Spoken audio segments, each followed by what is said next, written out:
the entire transport, be it roads, be it airways, or be it civil aviation.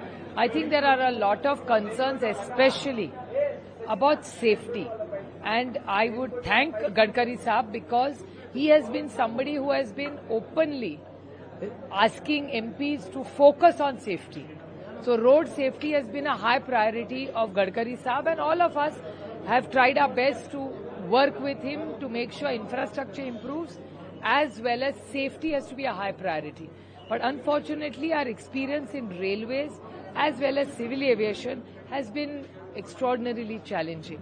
The amount of accidents are very, very alarming, and I am going to be discussing when Parliament starts, or even before that, I'm going to go and meet Ashwini Vaishnav ji and discuss with him, because the number of people using railways in Mumbai is a very, very large population, and it's the lifeline of Mumbai.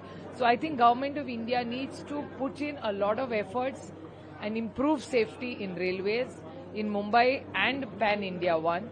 And civil aviation seems to be a big alarm. It's actually not just a red flag, it's been a red flag for a long time. So I request Government of India to come out with a white paper for the last 10 years in the Civil Aviation Mantralaya. Prime Minister visited crash site yesterday. This morning. This morning, and he also paid directive.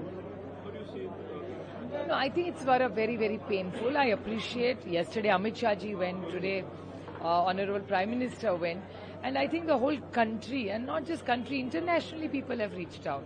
A lot of my friends living all over the world have texted us saying, listen, hey, I hope nobody lost any loved one.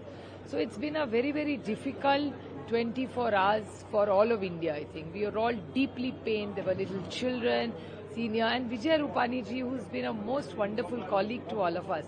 So it's really been a very difficult time for all Indians, I think.